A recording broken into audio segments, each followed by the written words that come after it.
Cuando inició el conflicto entre Rusia y Ucrania hace 4 años, pocos anticiparon que sería la guerra más sangrienta en Europa desde la Segunda Guerra Mundial.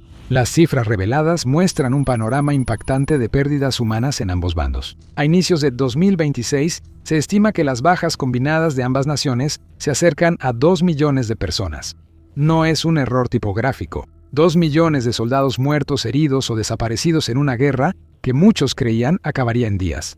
Pero el número real de muertos podría ser aún peor. Entonces, ¿por qué es tan difícil precisar las cifras reales? Bueno, empecemos desde el principio.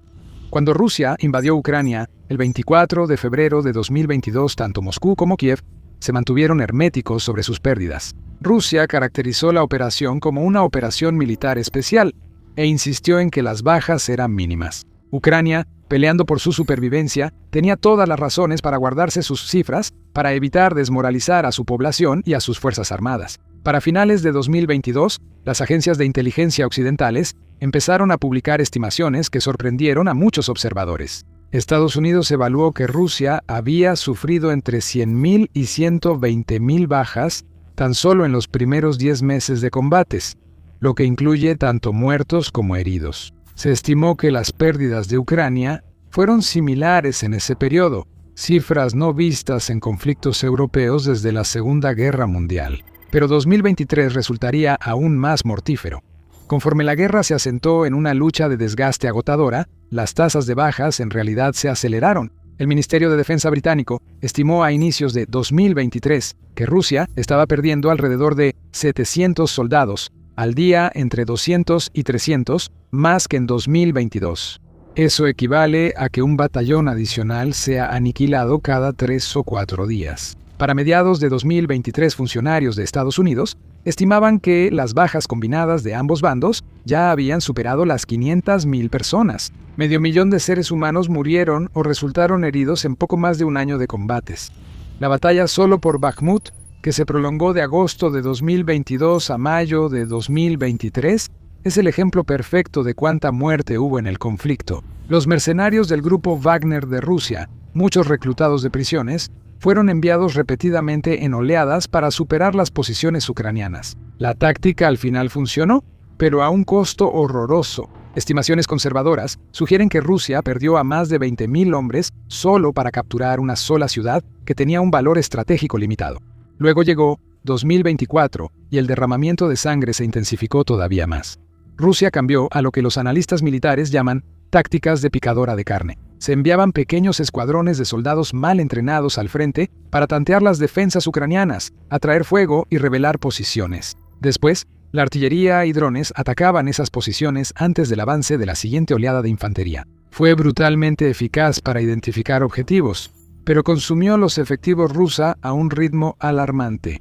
Para abril de 2025, el entonces comandante supremo aliado en Europa, el general Christopher Cavoli, estimó que Rusia había sufrido más de 790.000 muertos o heridos. El Ministerio de Defensa británico situó la cifra aún más alta, más de 1 millón de bajas para junio de 2025. La discrepancia en estas estimaciones se debe a los grandes desafíos para rastrear las bajas. Ambos bandos se niegan a dar información precisa y las metodologías arrojan resultados distintos. Las pérdidas de Ucrania, aunque menores en números absolutos, fueron devastadoras en proporción, dada su población y su ejército mucho más pequeños. El presidente Zelensky declaró en febrero de 2025 que más de 46.000 soldados ucranianos habían muerto, con 380.000 heridos. Sin embargo, señaló que aproximadamente la mitad de los heridos se habían recuperado y regresado al servicio activo, lo que complicó aún más el conteo de bajas.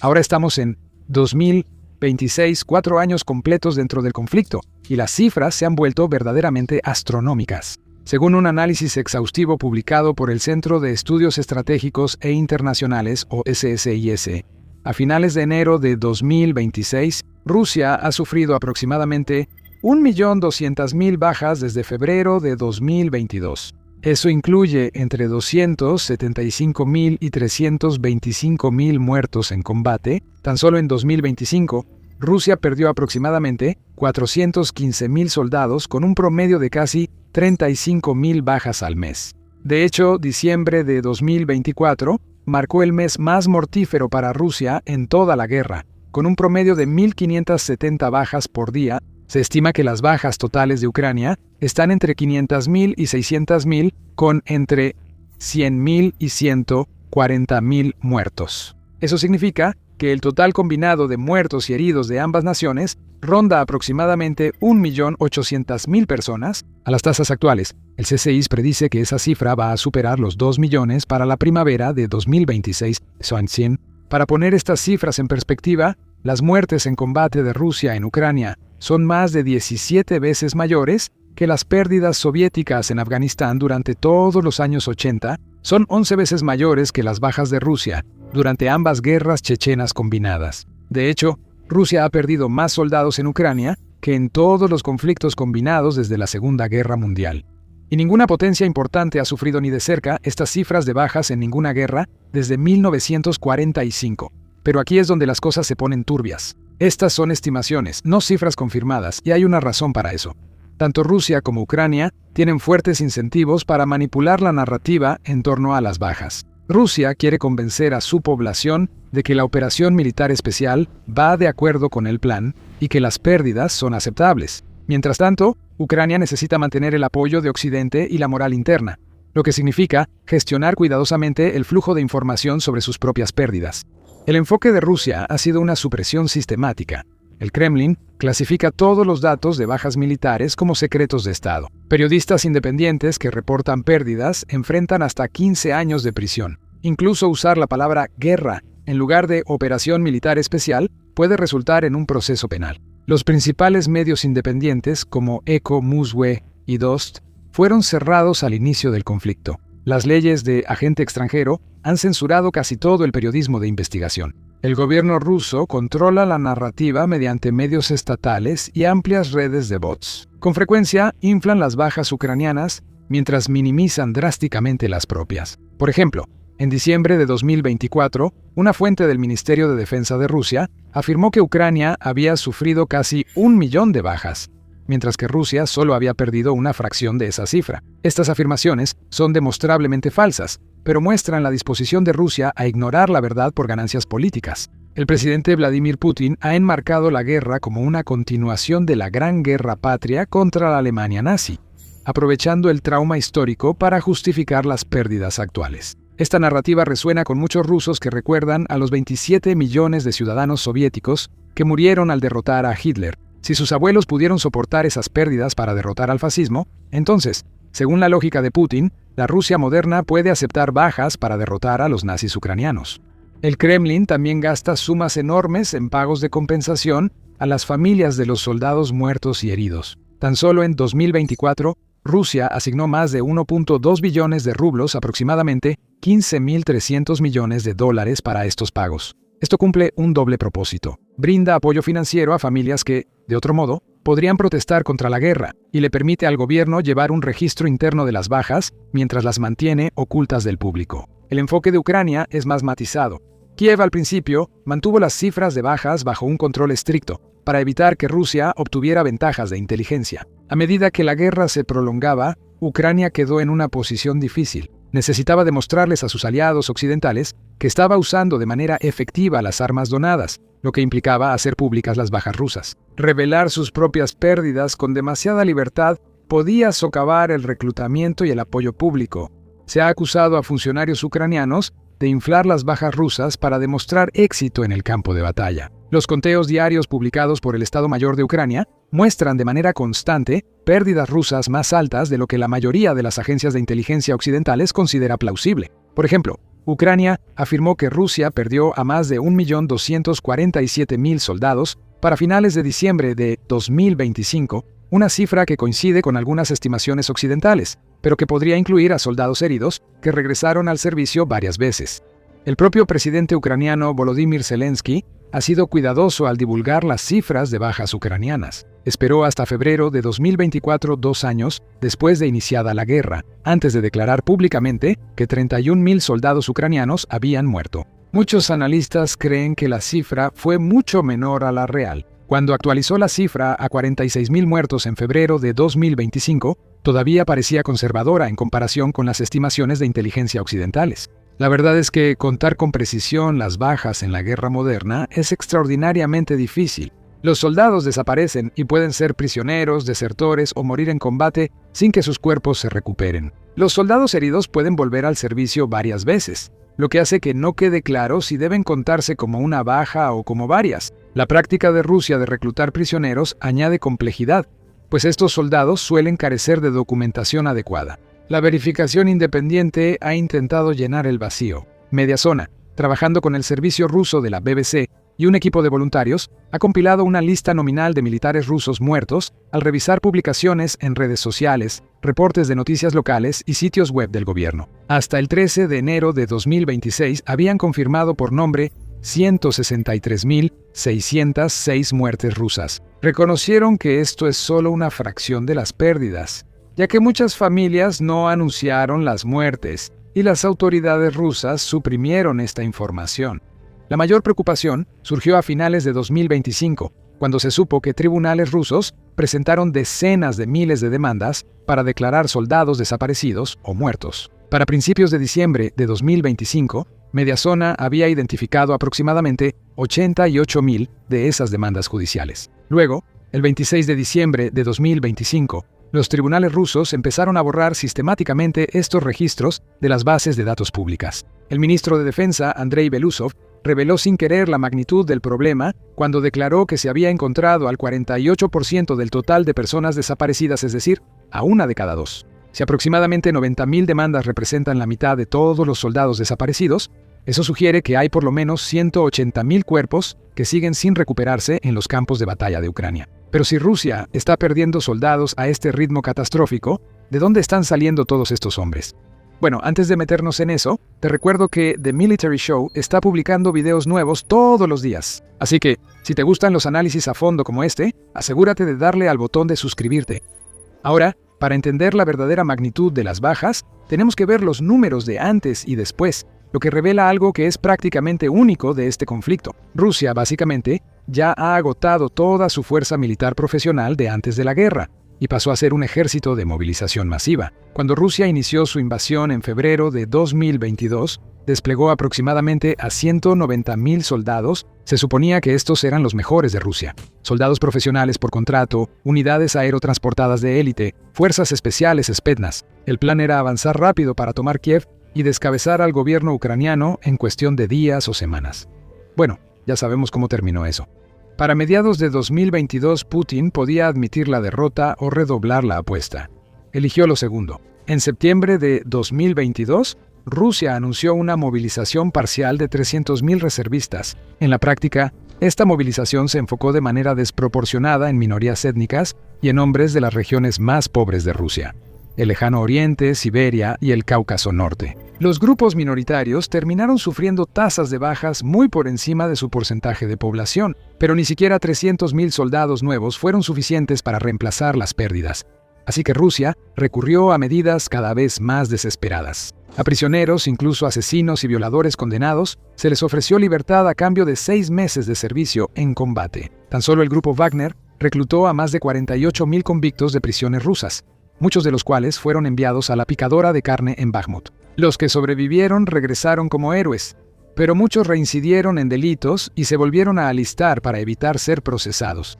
Para 2024, Rusia había creado lo que equivale a una economía de guerra permanente centrada en el reclutamiento. Los gobiernos regionales compiten por cumplir cuotas de reclutamiento, ofreciendo bonos de hasta $40.000 en algunas zonas.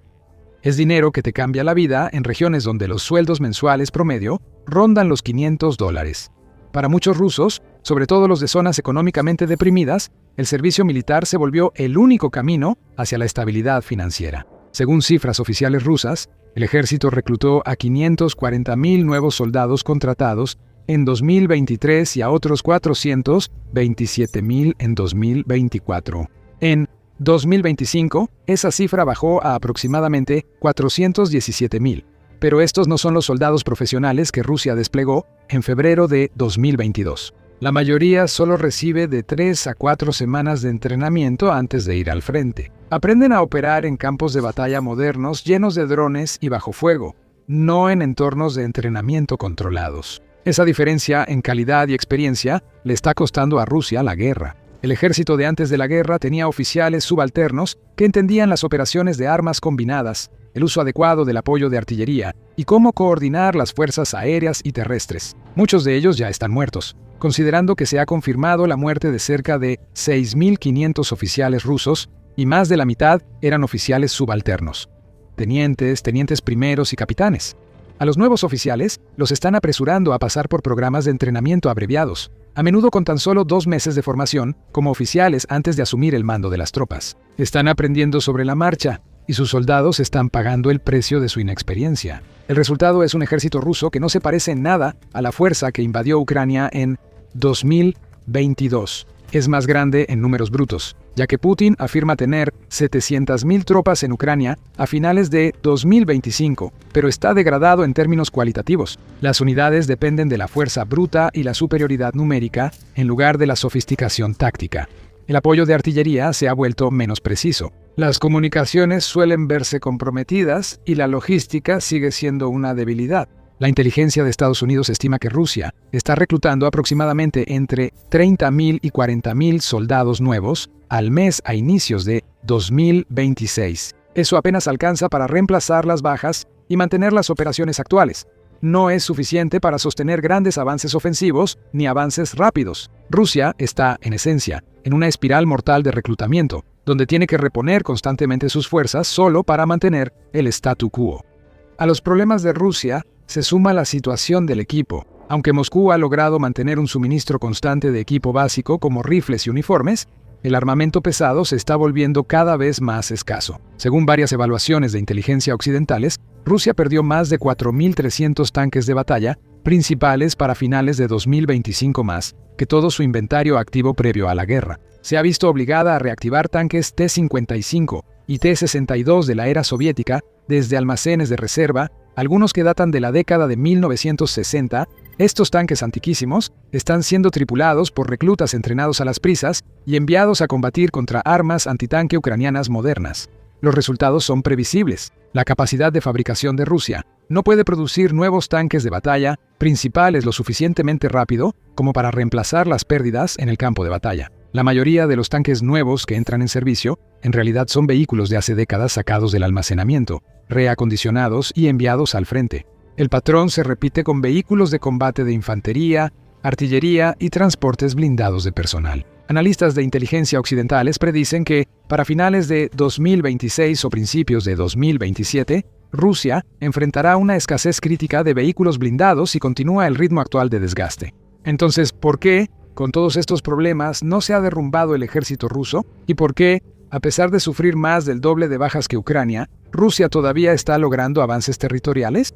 La respuesta se reduce a matemáticas simples y geografía estratégica. Rusia tiene una población de aproximadamente 144 millones de personas en comparación con los 37 millones de Ucrania antes de la guerra. Eso es casi una ventaja de 4-1 en números brutos. Rusia tiene aproximadamente 18.9 millones de hombres en edad militar entre 20 y 39 años en comparación con los 5 millones de Ucrania en el mismo rango de edad. Incluso con bajas horribles, Rusia en teoría puede sostener una guerra de desgaste por más tiempo que Ucrania. Cada soldado ucraniano muerto o herido daña proporcionalmente más la capacidad de combate de Ucrania que lo que un soldado ruso le afecta a la de Rusia. Rusia ha aprovechado esto sacrificando a sus soldados a cambio de ganancias territoriales graduales. Desde que tomó la iniciativa a principios de 2024, el CSIS estimó que las fuerzas rusas han avanzado a un ritmo promedio de entre 50 y 200 pies por día, en ofensivas importantes. Eso es más lento que la batalla del Somme en la Primera Guerra Mundial, una de las campañas más sangrientas de la historia. Pero Rusia no necesita avances rápidos, solo necesita aguantar más que Ucrania. Cada mes que la guerra continúa, Ucrania pierde más de su limitada reserva de efectivos. Cada baja que sufre Ucrania es más difícil de reemplazar que una rusa. Moscú apuesta a que, eventualmente, Ucrania se quedará sin soldados dispuestos a pelear, o que el apoyo occidental flaqueará o ambas cosas. Aún así, la supuesta ventaja de Rusia en efectivos no se ha traducido en éxito en el campo de batalla como los generales de Putin anticipaban, y hay varias razones.